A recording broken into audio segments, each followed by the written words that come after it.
Welcome to our program today, and we're on Studio Galaxy 473, and we are the Galaxy Equalizers. And we are the Galaxy Equalizers. And we always encourage you to share our program because we are the new kid on the block. So to share our program, this is the agricultural program.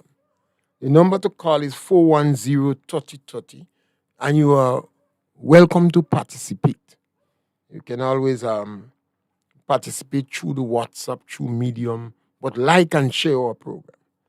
And today we remember that Grenada, particularly the northern part of the island, has been battered by Hurricane Beryl. Every time you have a disaster in a country, there are opportunities. If a war passes, there are opportunities. Sometimes you wonder if Mother Nature don't send these phenomena to jolt us a bit so that we could create opportunities. We have been involved in agriculture since Oyuhu. Once we used to have tobacco, and then we plant cotton, we dye, indigo, then we had sugar cane, and then beet sugar gave sugar cane a beating. So we changed around and we had bananas and cocoa and nutmeg, and we have to change again. We are a small country, and we depend on agriculture a lot.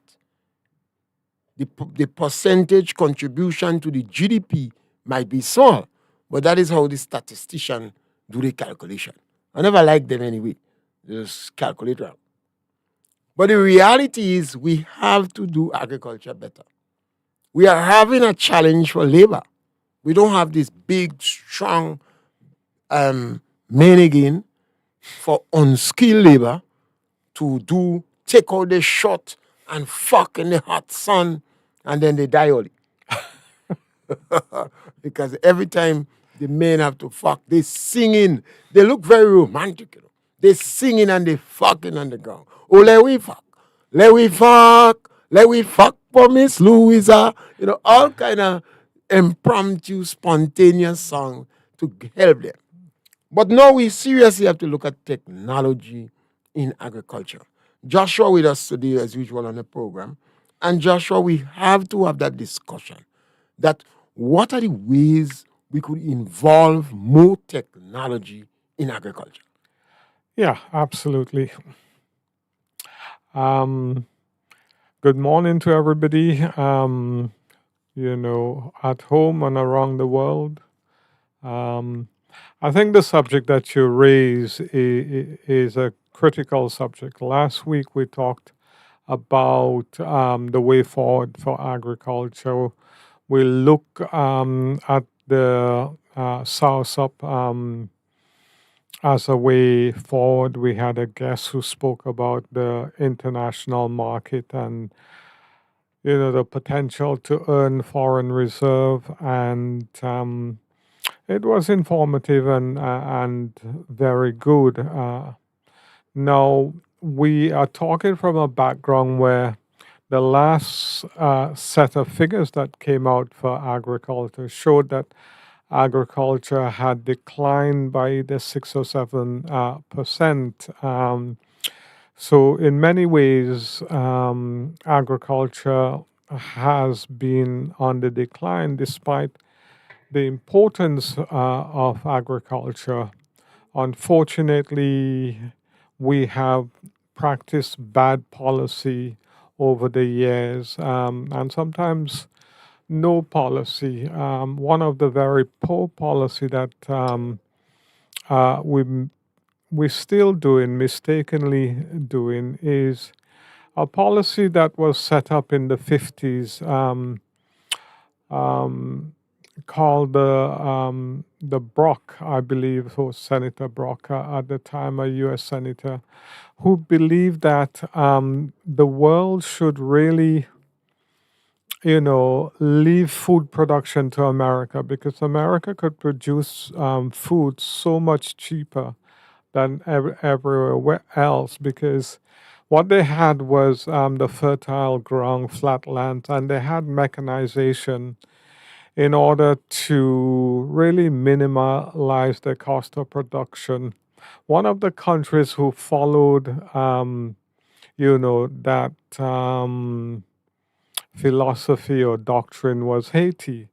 Haiti, at one time, was producing a good percentage of the food in Haiti, and they abandoned that in order to import cheap food from America. And what they didn't realize is by abandoning the homegrown industries, they were basically creating a large degree of unemployment and social unrest. Now, fast forward to 2023, 24.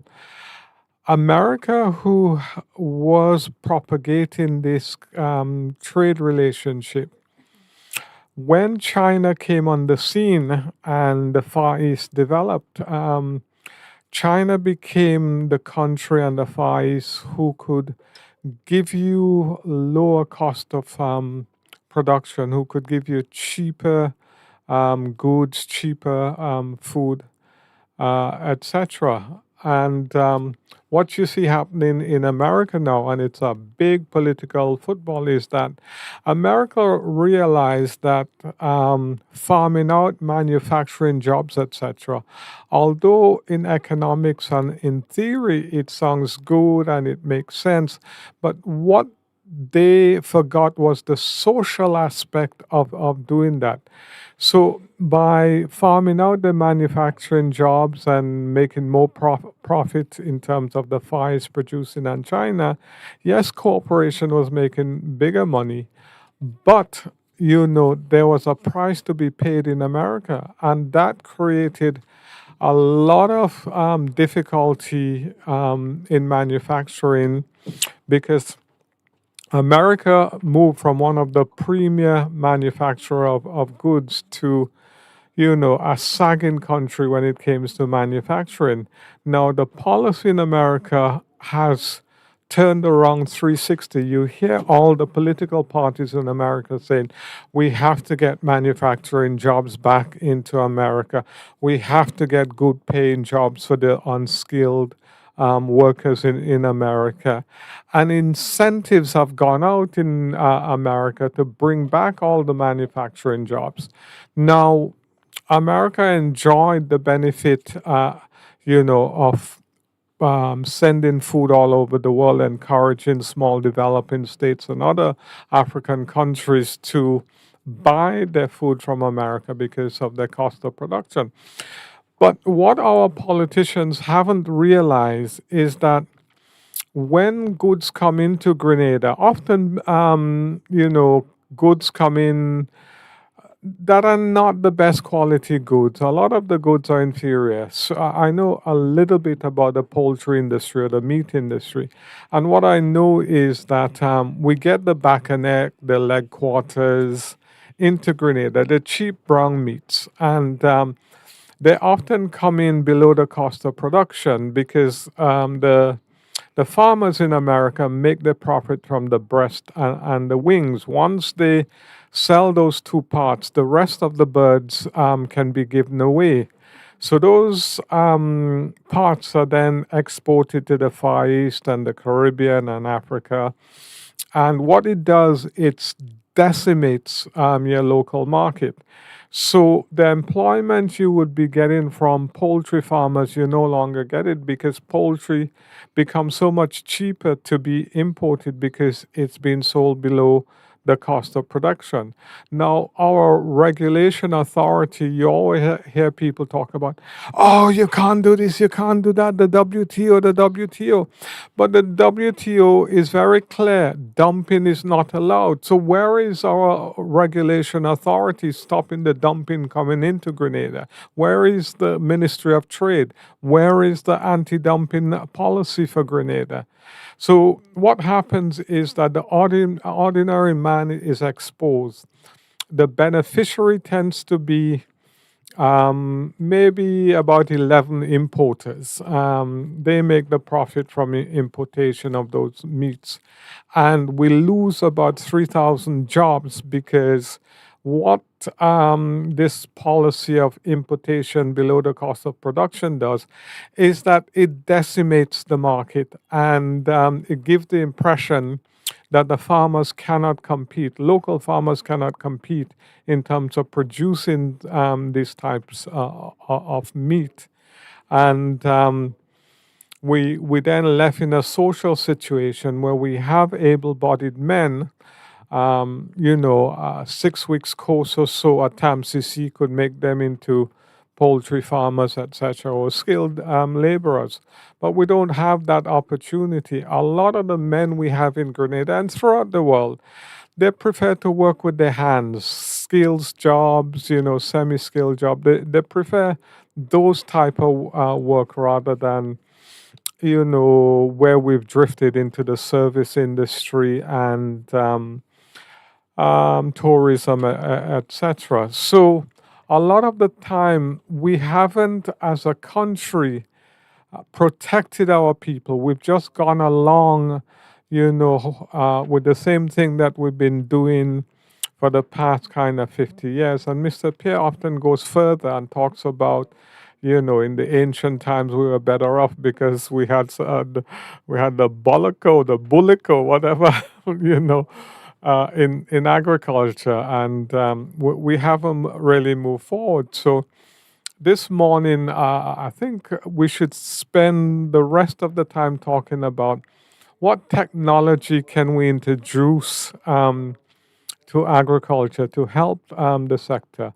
There's a number of small equipment that we can get, and we always talk about, oh well, in Grenada, it's so hilly, we don't have the flat land so that we could have the big tractors and all those things. Well, we have some flatlands. I mean, if you look at Granba's estate, the Granba's estate, I don't know, 200, 300 acres is relatively flat. Yes, there's some hillside, but there are things you could plant on the hillside.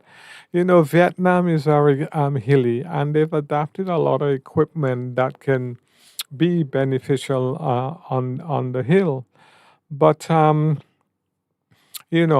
think we really have to look at technology in agriculture, because those big, strong, able-bodied men that Mr. Pierre talked about, They don't exist anymore. they're extinct. So we have to do something. Now perhaps is the correct time, Mhm. because at this juncture we have the effects of hurricane, and we still have an authority. The authorities doesn't seem to be clear about the way forward. Mhm. So we want to provoke discussion on what are the new technologies that we can bring in agriculture. And when we say new technology, we doesn't necessarily mean buying machine from away. But the farmers themselves, we have engineers, we have farm machinery export, we have a number of well-educated people with university graduates. We have the agronomists, and then we supposed to be looking at the challenges we have, coming up with answers. Now, if the answers say that we want machine and we can make it, we look for it. Yeah. But it have to be that we take a whole different approach towards agriculture. Yeah. So we have to focus, I think, because of the hilly situation we have, on more, drip irrigation and what they call it, Mr. Pierre, when the water's from the height and dripping coming down. Gravity flow. Gravity flow. We need to concentrate on gravity flow more, instead of using the gasoline or diesel to pump water. We need to put a greater emphasis on gravity flow, because we have a lot of streams that comes through, and waterfalls that we could tap into to, to have maybe 20, 30 farmers along that gravity flow feeding off it. The other thing that I think we have to think about, and I think we spoke about that, and Mr. Pierre spoke about it in terms of housing. We need to build back better. We need to kind of look at better technology when we rebuild in Carriacou and the houses in Grenada. Even for the farmers, the farmers build rabbit cage, they build fowl pen, pig pen. When are you going to come out, Marshall? Yeah. This is a joke. The time has come for the farmer to build his pen so that he can withstand serious hurricane. And there are ways to do it. Yeah. Most of the pig pens are built with concrete. And as you see, if you get the concrete correct, the hurricane takes the roof. So you have to make certain the roof is correct and the roof is properly bolted on to the foundation. Yeah, and they talk about hurricane straps for the roof of the pen. And some areas you use bolts. You have to abandon nails in this thing. And some areas you could tie it with wire. We have a situation where we build fall pens. And as soon as the rain comes, the fall pens are destroyed. Yeah. That farmer is in ruin. So we have to educate our farmers to use the technology available.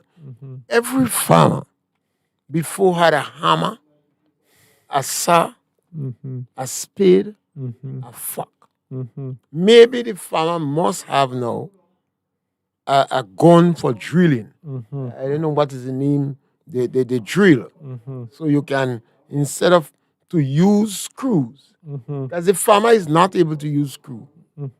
Okay, you do have a screw gun. You have a hammer. Every farm you go, they have a hammer. Yeah. So now the farmers have to be encouraged, and the government could come in and recognizing that a screw gun now is as important as a cutlass. Remove all VAT and tax on screw guns. So that would be a handiwork in the hands of the farmers. One of the things I've been thinking about, Mr. Pierre, I know we've just had an appropriation budget, supplementary budget because of the hurricane and the disaster. I think it was close to 300 million that was done in terms of the supplementary budget. I think one of the things that we need to look at is hydroponic. Now, hydroponics is pretty effective in terms of the leafy vegetables. It doesn't require any soil. And some of the hydroponic models now basically are used inside buildings. So you could have a hurricane-proof building, a massive building, and inside of that, you have the hydroponic system that is running. It works with light, water, revolving water, and nutrients in the water. So hydroponics is the way to go. It's one of the ways to get involved. Yeah. And particularly people who go in university, because the ordinary farmer who has perhaps most set in his ways may not readily go into it. But you ask the younger people who are in the farm school and in national college, hydroponics should be one of the subjects taught.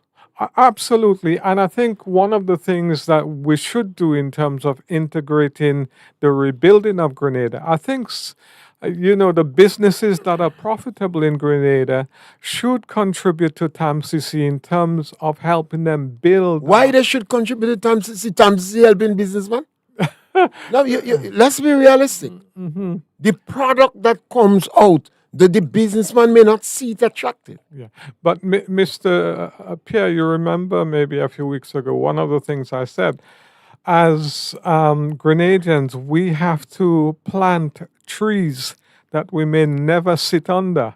That is our commitment to development of our nation. That is why we upset with the Americans and other companies that come inside here to invest. They come inside here to make money.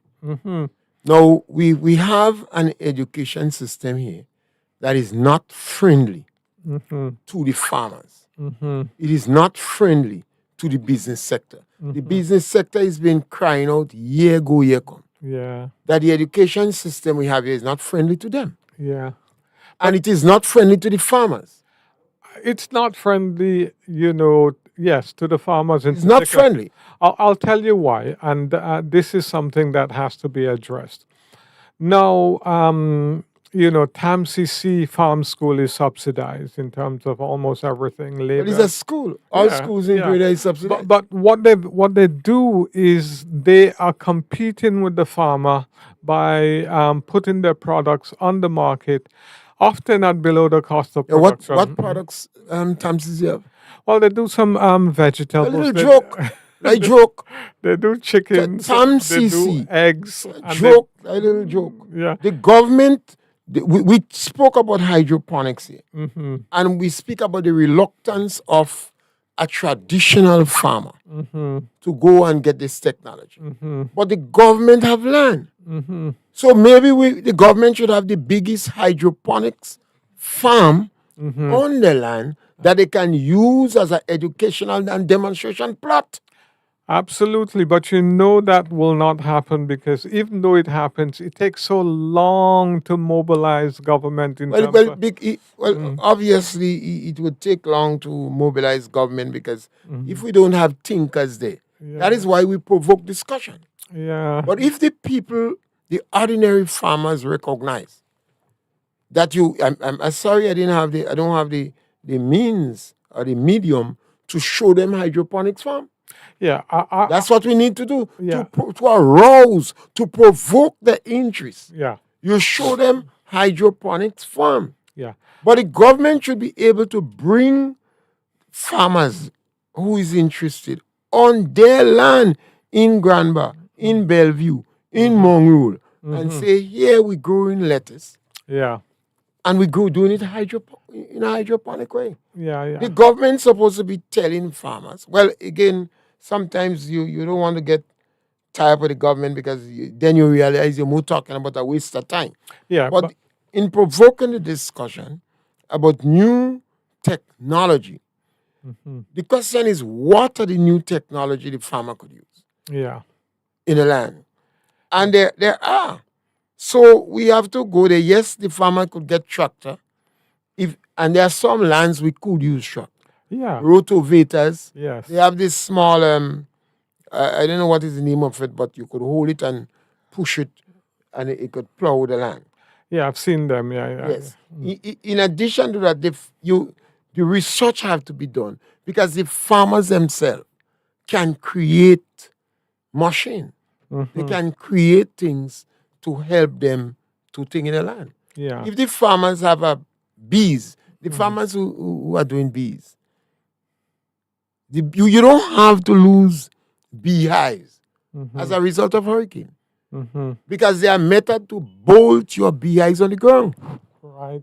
There are methods to bolt your beehive on the ground.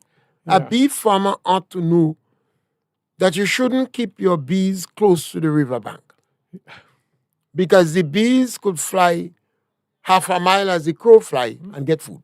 Yeah. Could go 3 miles. But so you shouldn't put your bees close to the bank so the overflowing river will take it. Okay. And then maybe you will look at the trees over the boxes. So yes, because we have a lot of tree crop, sometimes falling trees could damage your box. But there are techniques to use to bolt your bees on the ground. And even thieves would have a challenge going on because thieves normally act with speed. Yeah. Right? You can use steel, you can use stick. And that is, the farmers need to do that. A farmer don't need to lose 100 hives again. During the Hurricane Ivan, We had serious losses in beekeeping. Yeah. Some people were wiped out, Yeah. lose 200 hives, Yeah. and they never recover. They lost interest. Yeah. Because when you lose after a hurricane, you don't only lose the hives in the boxes, because a number of the trees in the wild fall. A lot of the bees in the wild die. And it takes a long time to build back your stock, bearing in mind that you're reluctant and hesitant to bring in bees because you will bring in disease. Yeah. Yeah. So we have to do that better. So a farmer in bee, the banks are not friendly to beekeepers. The bank don't want to see beekeepers. I think the bank believes the bee go sting them. Yeah. The bank are not friendly with them. So the people involved in bees have difficulties getting loans to improve their stock. Yeah. And that is where they themselves must recognize. Mr. Pierre, you're a beekeeper, and I know you're not so active in it as you were before. But how much would you say, roughly, not a science we're talking about, how much would a beekeeper really need to get started? I asked that question because I have some practical potential solutions in financing. Well, normally I'll say to any young man who wanted to buy a car, I will say to him, invest that money in beekeeping. And 3 or 4 years after, go and buy the car. Yeah, yeah. I will say that to anybody, any young person that want to go in agriculture now. Yeah. About I will tell them, go straight in beekeeping. Yeah. About how much would you say? Well, I would like a man to start in beekeeping with about 15, 20 hives. No, how much $1,000? $20,000, $25,000 give you a bang start in beekeeping. 25,000 give you a bang start in beekeeping. Yeah. In 3 years, if you start with 25,000, in 3 years you could have 100 hives. Yeah. Okay. One of the challenges we have, people go in beekeeping, but they can't wait to develop because they have to use what resource they get from the income from the beekeeping to mine themselves. So they become stagnated and they can expand. Yeah. Okay. And then frustration come in. Yeah. But particularly, I like to speak about venture capital.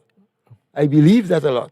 And I believe that in a lot of instances, parents have the money to invest in their children. Rather than buying a coffin big like Hilton Hotel. And then the child know the money you have is for him and you're not dying. They might help you die.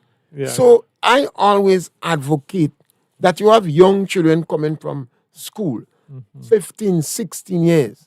And if they could get involved in beekeeping, parents can provide the money for them. In the first instance, it might be $2,000. In the next 6 months, it might be $1,000. Yeah. You know, they may not have to have $20,000 at the same time. So you could start off with you a could small. start off small. Okay. And within a year, the parent provide the income for you. Okay. Okay. And that is practically new and revolutionary in Grenada agriculture. Yeah. Okay.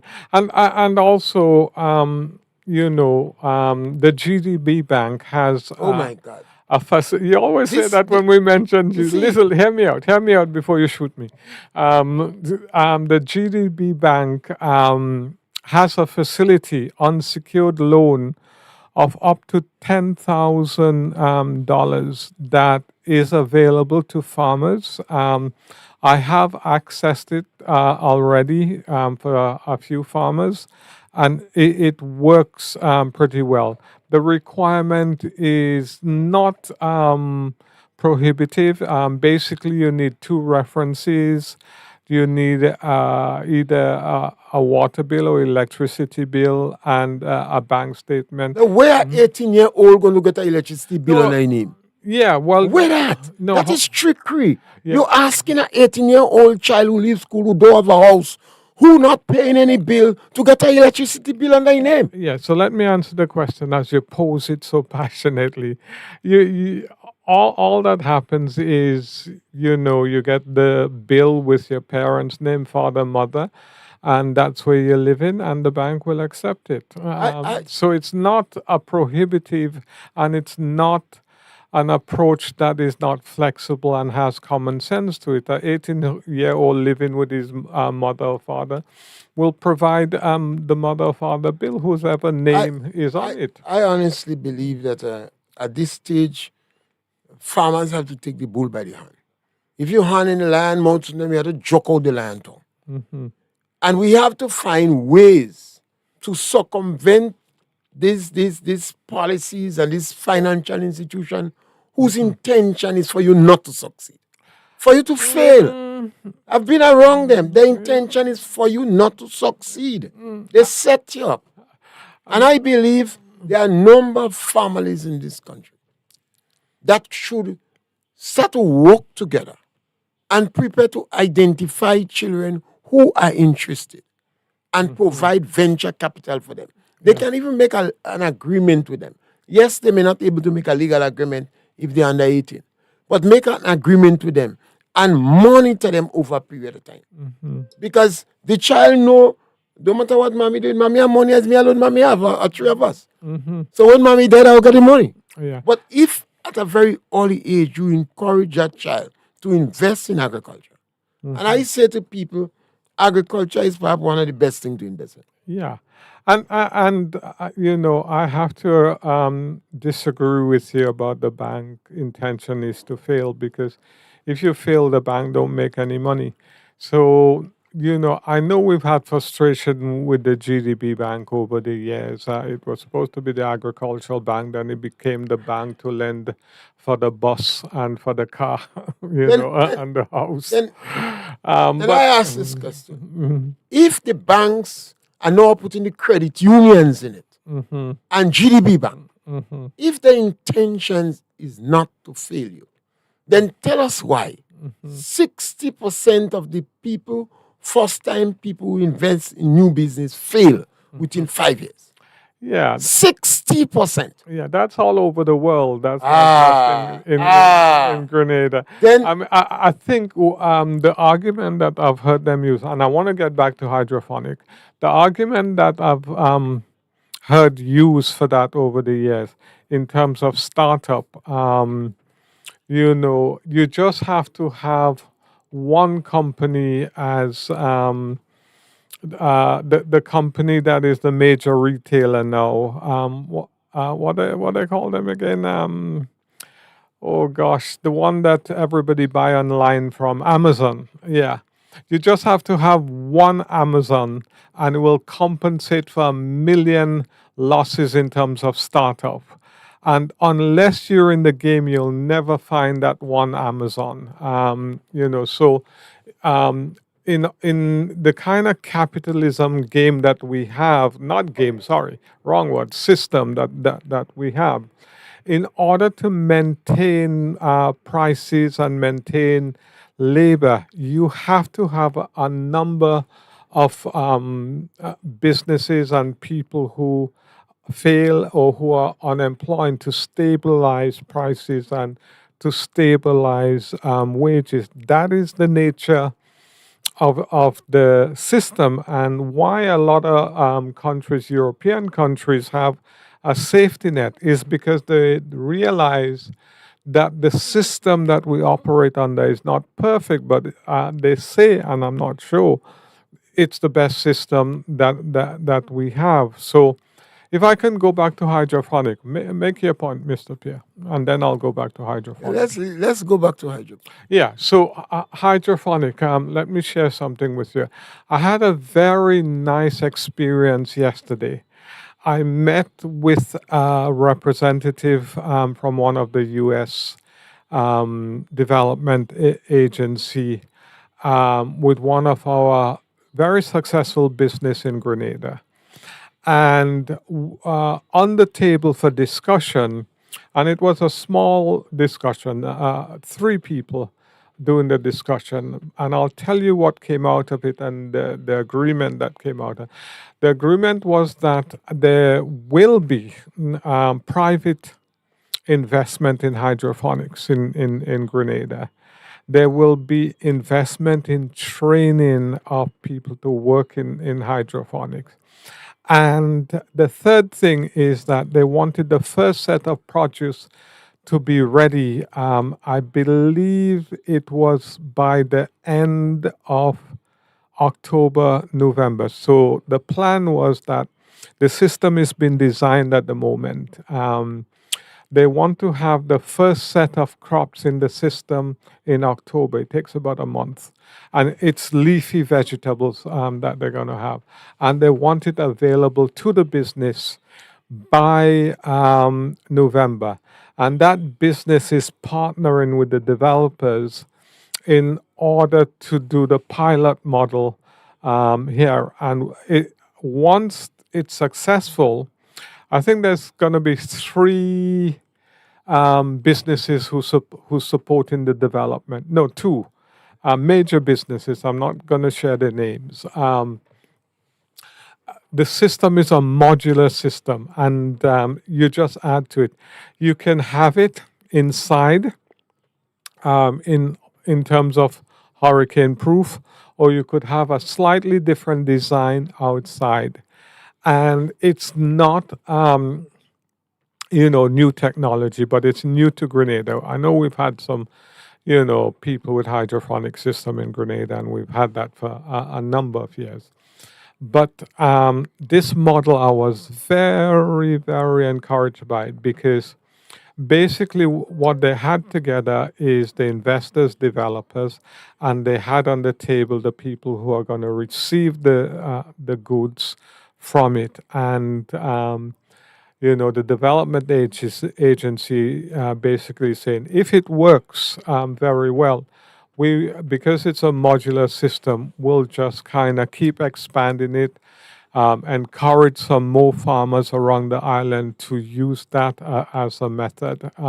It can grow tomatoes, lettuces, a number of crops it can grow, but I think they will specialize in the beginning in terms of the leafy vegetables to begin with. So I'm looking forward to being a part of that experiment.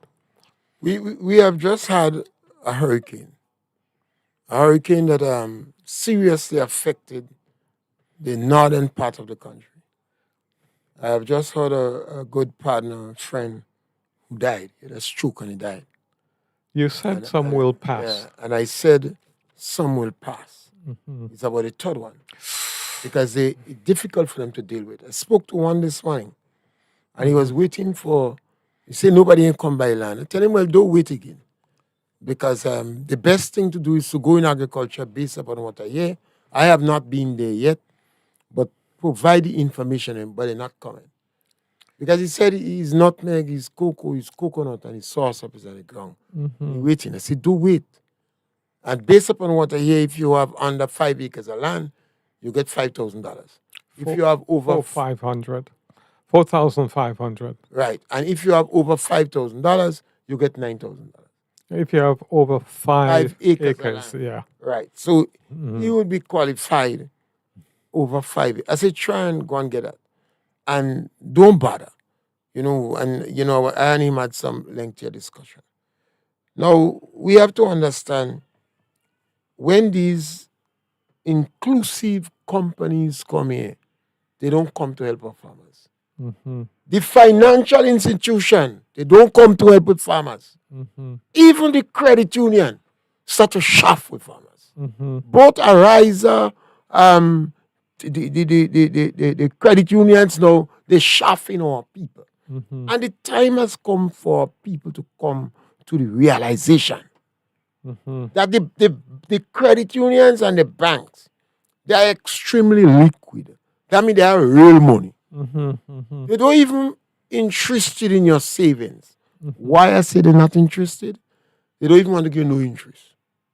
People have their pension saving in the bank, and they don't want to give you interest. The banks is not interested in the small farmers in Grenada.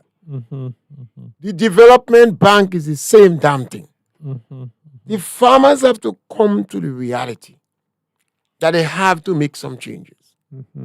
If your land was dominated by nutmeg, you can plant back all this nutmeg in your land. Mm-hmm. Maybe you plant 1/3 in nutmeg and you look for alternative crops. Mm-hmm. Your cocoa could take some shaping. If there are some areas you could put pumpkin on cocoa, put it. Mm-hmm. If you could put passion fruit on nutmeg, put it. Mm-hmm. You have to develop new techniques. If you have soursop Mm-hmm. and you have 2-3 acres of soursop, it would be good for you to fence that land. Mm-hmm. Government provide 100% concession on fencing. Mm-hmm. It is better you fence the land and raise sheep within the soursop because sheep don't eat soursop. Yeah. And as a result of that, you would not have to spend money on weeding. Mm-hmm. The sheep going to do the weeding for you, Yeah. and the soursop could be in 3 years. Mm-hmm.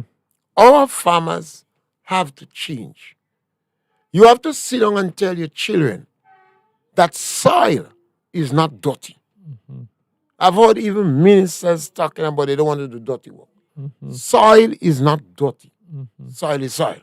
Mm-hmm. You have to let your children know that farmers just go and pick up soil Mm-hmm. and put in a pig pen for the pigs to get iron. Mm-hmm. And pregnant women still happening. Those send the children take some clean dust from it. Mm-hmm. And the child know what part of the land to go and get clean dust. Mm-hmm. And the mother does eat the dust for to get iron Mm-hmm. because she may not have money to buy the meds. Mm-hmm. So when a child come out to school and the child do agriculture and the child is talking about soil is dirty, the child don't good. They don't learn good in school. Mm-hmm. Soil is not dirty. You cannot build anything in the sky. Mm-hmm. You have to build things on land. Mm-hmm. We have to encourage our young children to invest in land. Mm-hmm. And even if you have 1/4 acre of land Mm-hmm. and you have a house on it, you may able to grow all the season you need. Yeah. And you may able to do a little hydroponics. Mm-hmm. And aquaponic is another thing as well that is not that complex and has been around for a long, long time. I've seen, the results in terms of that, and I think sometimes those things can be symbiotic in terms of putting two of those things together, fish and even chickens or something. Many years ago, I had a discussion with a woman. She had a 5-year-old child, Mm-hmm. and I encouraged her to. The child had a cutlass, making chopping or ponging with the cutlass. Mm-hmm. And she was telling me, "Gonna cut his foot." I said, "No, go in the propagator and buy a Julie mango for him." Mm-hmm. And you see right where he's cutting it. Call the father and help him to dig. She sure the father wasn't good. But I said, call him.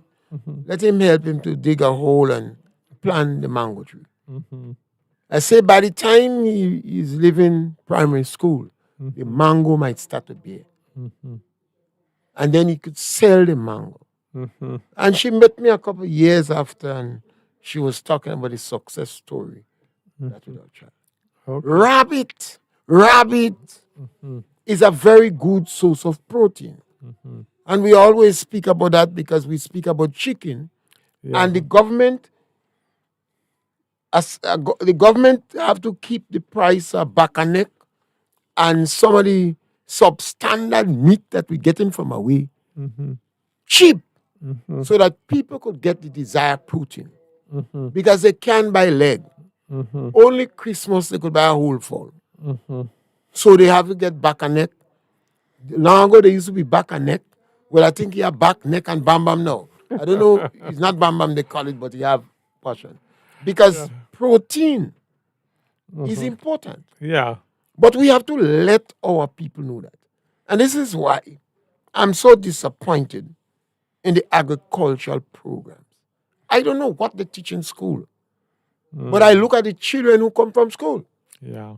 So if a child have an A in agriculture, Mm-hmm. and the child say She not involved in he or she not involved in agriculture because agriculture is dirty work. I told me back one time. Because if the child went to school and learned, and the child don't understand the value of land, the economic importance, and that soil is not dirty. Our oil could be dirty. A cream could be dirty. If you put cream on your hand, a cream fall on you when you didn't want, it's dirty. You know? So we have to refocus, we have to change, and we have to look at the technology that the farmers can use, the new technology Yeah. that the farmers can use. Maybe the Nutmeg Association and the Cocoa Association should have a investment in the science project in secondary schools, asking children to research in particular areas. And if they want, they can even make the agreement such that if the child invents something, they have a stake in it. Yeah. Yeah. As a challenge, we have to have faith in our people. We have to believe in our people. We can't continue to blame foreigners. You have the last say as we down to the last 3 minutes. Yeah, I think we have to have better planning in terms of moving ahead as a small island developing state. We need to have a strategic plan in terms of what we need and what is practical for us to engage our resources. We have resources. We have the CBI project, which has been concentrated on in the south of the island. We've been saying that the focus needs to be on agriculture now, agricultural projects. So I hope that will happen. The little discussion we had this morning doesn't do the subject justice. We talked a little bit about some equipment. We've known for ages we need the tractors, and we talk about hydroponics, and we touched just a little on aquaponics. But there was a shrimp farm that investors was going to do. There's no reason why it can't be done by locals with the CBI project, but we can't be doing the same old, and hoping for a different result. You know, a lot of people say that's the sign of mad people who do that. So we have to look at technology, and we have to look at more modern ways that's available for our farmers to move forward. Yes, thank you very much, and we want to again thank those who were able to participate or view on the program with us. This we are the Galaxy Equalizers on the agriculture program, and we encourage you to subscribe to Studio Galaxy 473. Thank you very much.